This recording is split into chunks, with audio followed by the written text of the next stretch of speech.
শুরু করছি আজকের গল্প নারায়ণ গঙ্গোপাধ্যায় লেখা কাকড়া বিছে।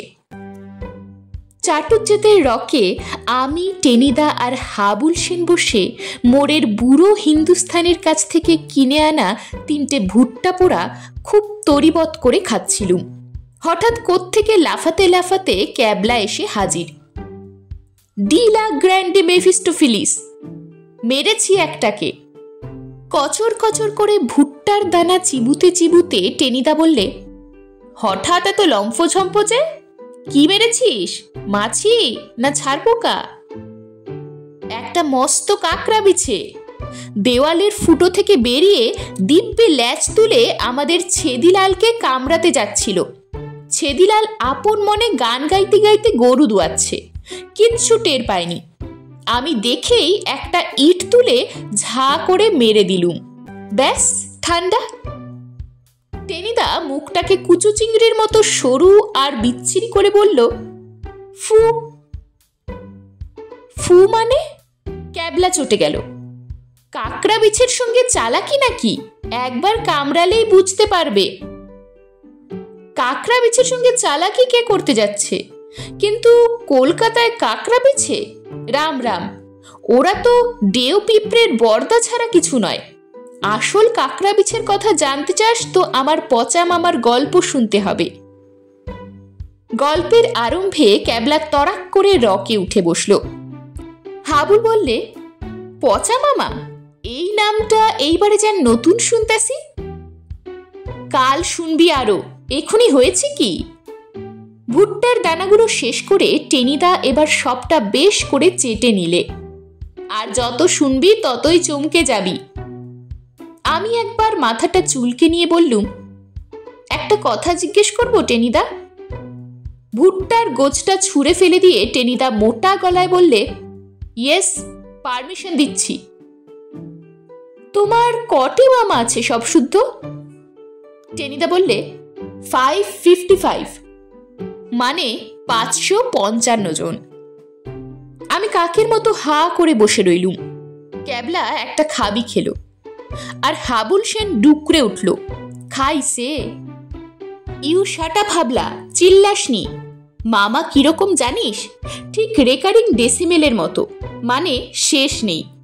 মনে কর মার পিস্তুত ভাইয়ের বড় শালার মেজো ভাইরা, তাকে কি বলে ডাকবো? আমরা এক বাক্যে বললুম, মামা। কিংবা মনে কর আমার কাকিমার মাস্তুতো বোনের খুড়তুতো ভাইয়ের। ক্যাবলা বললে, থাক, আর বলতে হবে না, মানে মামা, বিশ্বময় মামা। রাইট, পচা মামা সেই বিশ্বময় মামার একজন। আমি অধৈর্য হয়ে বললাম, সে তো হলো, কিন্তু কাকড়া বিছে? টেনিদা দাঁত খিচিয়ে বললে, দাঁড়া না ঘোড়ার ডিম, আগে সব জিনিসটা ক্লিয়ার করে নিতে হবে না? কুরবকের মতো বেশি বক বক করবি তো তোর কানের ওপর এক্ষুনি একটা কাকড়া বিছে ছেড়ে দেব। হাবুল বললে, ছাইরা দাও, পেলার কথা ছাইরা দাও, ওইটা একটা দুগ্ধপোষ্য শিশু। কি আমার ঠাকুরদা এলেন রে? আমি হাবুলকে ভেঙচি কাটলুম।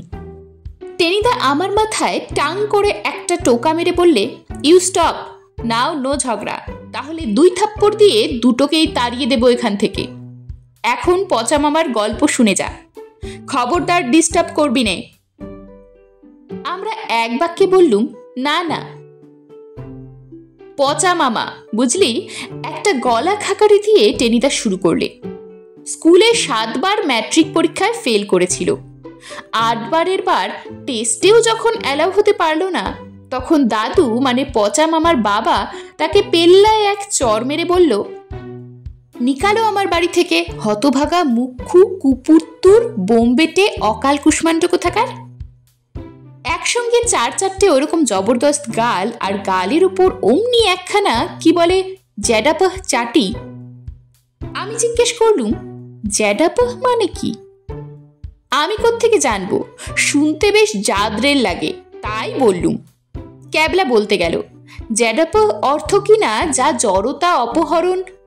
চুপ কর ক্যাবলা, টেনিদা খেকিয়ে উঠল।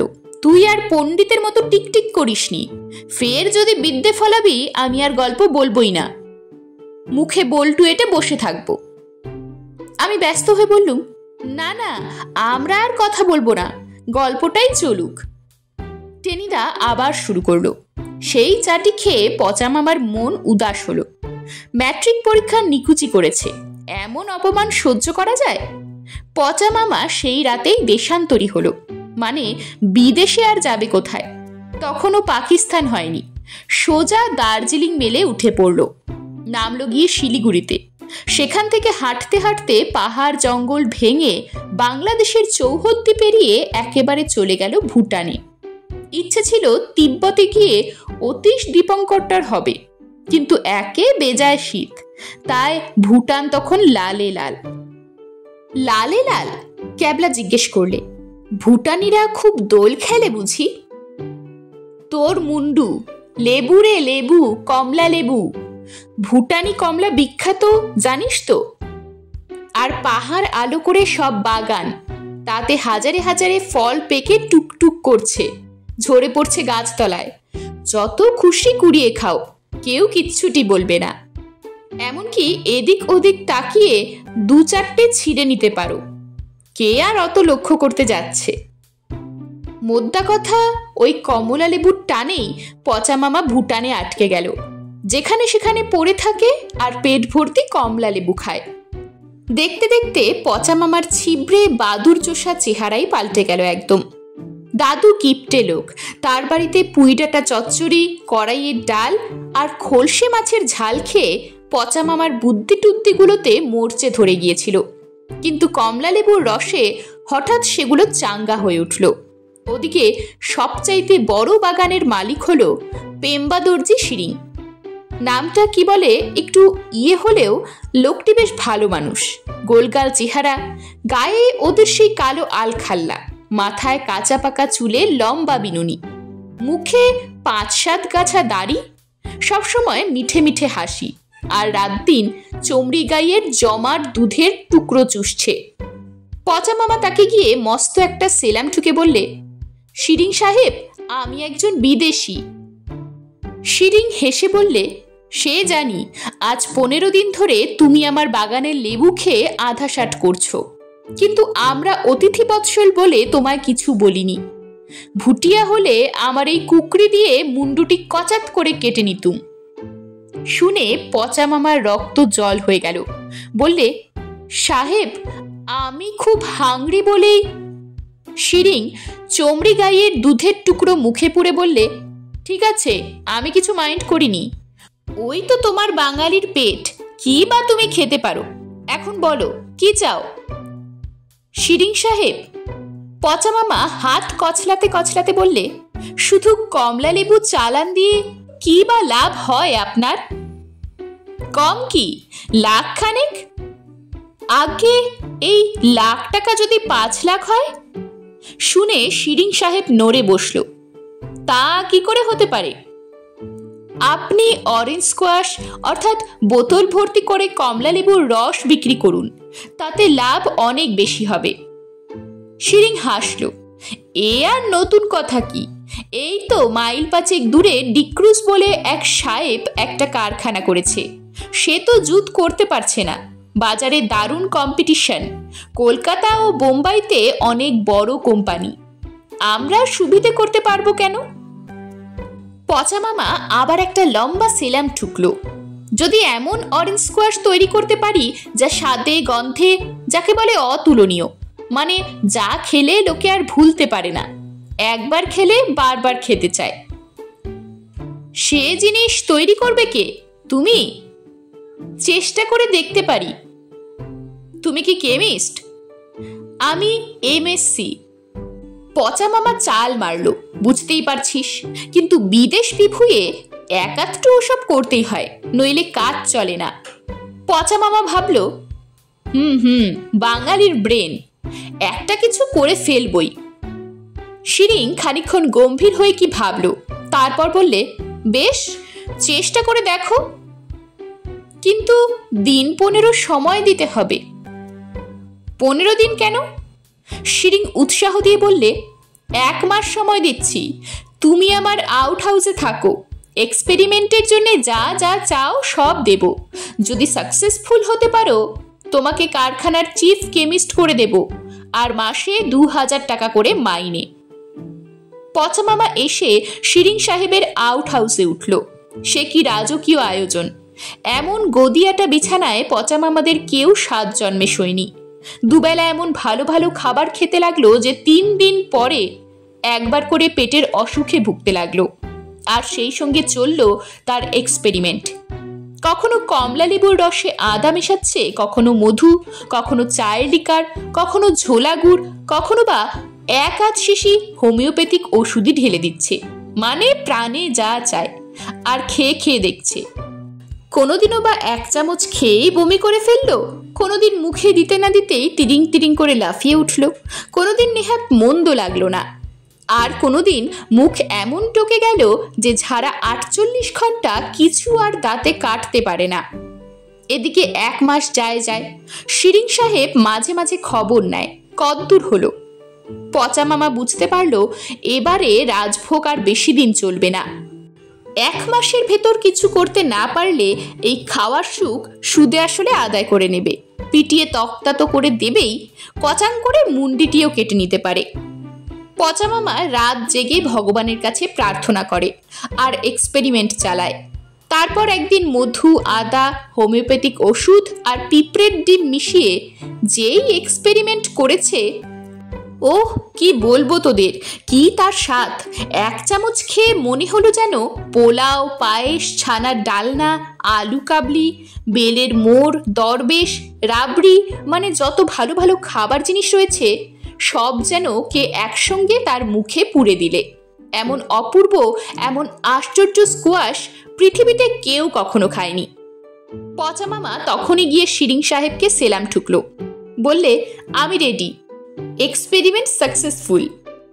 শিরিন সাহেব খুশি হয়ে বললে, বেশ তো, তাহলে কালকে আমি ও আমার স্ত্রী, আমার ছেলে, আমার ম্যানেজার আর আমার 3 জন বন্ধু তোমার অরেঞ্জ স্কোয়াশ খেয়ে দেখব। যদি ভালো লাগে কালই কলকাতায় মেশিনের অর্ডার দেব, আর তুমি হবে আমার কারখানার চিফ কেমিস্ট। মাসে 2000 টাকা মাইনে। কেল্লা ফতে। পচা মামা নাচতে নাচতে চলে এলো। সারা রাত ধরে স্বপ্ন দেখল সে এক মস্ত মোটর গাড়ি চেপে রাস্তা দিয়ে যাচ্ছে আর দুধারে লোক তাকে সেলাম ঠুকছে। কিন্তু বরাত কি আর অত সহজেই খোলে রে? তাহলে কি আজ পচা মামাকে লুঙ্গি আর গেঞ্জি পরে গায়ে মুদিখানার দোকান করতে হয়, নাকি পেঁয়াজ আর মুসুরির ডালের ওজন নিয়ে খদ্দেরের সঙ্গে ঝগড়া করতে হয়? যা হলো তা বলি। পচা মামা বুঝতে পেরেছিল নিশ্চয়ই পিঁপড়ের ডিমের গুণেই তার তৈরি অরেঞ্জ স্কোয়াশ তখন স্বর্গের সুধা হয়ে উঠেছে। প্রাণ খুলে সে 8 বোতল সুধা তৈরি করলো। তারপর নিশ্চিন্তে ঘুমোতে গেল। আর ঘুমিয়ে ঘুমিয়ে কি সুখের স্বপ্ন যে দেখলো সে তো আগেই বলেছি। পরের দিন শিরিন সাহেব তো দলবল নিয়ে পচা মামার এক্সপেরিমেন্ট চাকতে বসেছে। সবটা মিলে বেশ একটা চমৎকার মোৎসবের আবহাওয়া। মস্ত টেবিলে দামি টেবিল ক্লথ পেতে দেওয়া হয়েছে, ফুলদানিতে ফুল সাজানো হয়েছে, গ্রামোফোনে নাচের রেকর্ড বাজছে, আর 7 জনের সামনে 7টি রূপোর গ্লাস চকচক করছে। পচা মামা আহ্লাদে আহ্লাদে মুখ করে গেলাসে তার এক্সপেরিমেন্ট ঢেলে দিল। প্রথমে শিরিন সাহেব একটা চুমুক দিল, তারপরে আর সবাই। তোদের বলবো কি, তক্ষুনি যেন বিপর্যয় ব্যাপার ঘটে গেল। প্রথমেই এক করে শিরিন সাহেব চেয়ার শুদ্ধ উল্টে পড়ে গেল। শিরিন সাহেবের গিন্নি টেবিলে বমি করে ফেলল। তাদের ছেলে আই করে একটা আওয়াজ তুলে সেই যে ঘর থেকে দৌড় লাগালো, পাক্কা 3 মাইল গিয়ে তারপরে বোধহয় সে থামল। ম্যানেজার হাত পা ছুড়ে পাগলের মতো নাচতে লাগলো। একজন অতিথি আর একজনকে জড়িয়ে ধরে ঘরের মেঝে কুস্তি লড়তে লাগলো। আর 3 নম্বর অতিথি হঠাৎ তেড়ে গিয়ে শিরিন সাহেবের কুকুরটার লেজে খ্যাক করে কামড়ে দিলে। পচা মামা বুঝতে পারল গতিক সুবিধের নয়, তার সুধা যেমনই হোক খেয়ে তাদের আরাম লাগেনি। আর মনে পড়ল শিরিন সাহেবের কুকুরিটাও নেহাত চালাকি নয়, কাজেই থাকিতে চরণ মরণে কি ভয়, নিমেষে যোজন ফর্সা। পচা মামা দে দৌড়, সারাদিন দৌড়লো। তারপর সন্ধেবেলা এক গভীর বনের ভেতর একটা ভাঙা মন্দিরে বসে হাঁপাতে লাগলো। ভাবলো, খুব বেঁচে গেছি এ যাত্রা। ওদিকে ঘন্টা তিনেক বাদে মাথা ফাথা একটু ঠান্ডা হলে শিরিন সাহেব হাঁক ছাড়ল, কোথায় সেই জোচ্চোর কেমিস্ট? বিষ খাইয়ে আমাদের মেরে ফেলবার জোগাড় করছিল। শিগগির তার কান ধরে টেনে নিয়ে আয় এখানে, আমি নিজের হাতে তার মুন্ডু কাটব। তক্ষুনি লোক ছুটল চারিদিকে। ওদিকে পচা মামা মন্দিরে বসে ভাবতে লাগলো ব্যাপারটা কি হলো। সে নিজে বারবার তার আবিষ্কার চেখে দেখেছে, কি তার সোয়াদ, কি তার গন্ধ, রাতারাতি অমন করে সব বদলে গেল কি করে? হয়েছিল কি জানিস? পচা মামার বাবুর্চিটা ছিল ভীষণ লোভী। সে এক ফাঁকে একটা বোতল থেকে একটু খেয়ে এমন মজে গেছে যে চুপি চুপি 8টা বোতলই সাফ করে ফেলেছে। তারপরেই তার খেয়াল হয়েছে সকালে তো শিরিন সাহেব তার গর্দান নেবে। তখন করেছে কি, পচা মামার এক্সপেরিমেন্ট টেবিলে যা ছিল, মানে লেবুর রস, চাল ধোয়া জল, টিংচার আয়োডিন, আর 1 শিশি লাল কালি, খানিক ঝোলা গুড় আর বেশ কিছু গদের আঠা ঢেলে 8টি বোতল আবার তৈরি করে রেখেছে। আর তাই খেয়েই পচা মামা আর কিছু বুঝতে পারছে না।